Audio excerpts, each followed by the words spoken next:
Ever since my father's accident, we've been really concerned about the safety of my parents in their own home. So we tried some wearable alert systems. Several, in fact. Nobody's gonna put anything around my neck. I don't think anything else would fit anyhow, honey. That's why we got the medical alert system by GetSafe. It's an alert system that you don't have to wear, unless you want to. And it's really easy to install. Just place wherever you see fit. Like the stairway, The kitchen. or the bathroom. That's where I slipped in the shower. Somebody put soap in there. You gotta be careful. And the best part is, you don't have to wear it. All you have to do is say, call 911 twice. Call 911 twice. No, just call 911. Call 911. Call 911.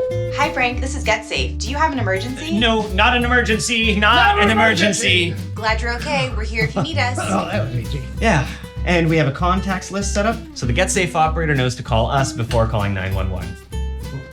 What are you doing? It's an emergency.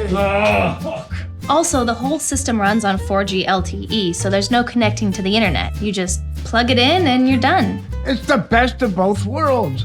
I don't have to wear a button around my neck, and she can rest easy when we're here alone. And I'm ready for a shower again. And not a moment too soon. It's a small price to pay for peace of mind. Because there's no easier way to ensure the safety of the ones you love. I got you again. No matter who they are. All right, you little rascal. Come over here. Come on. That was a good one. I wanted to talk to you about the grandkids. Are we ever going to have some? Yeah. When? Yeah. When? Very soon. Oh my gosh. Well, you're not getting any younger.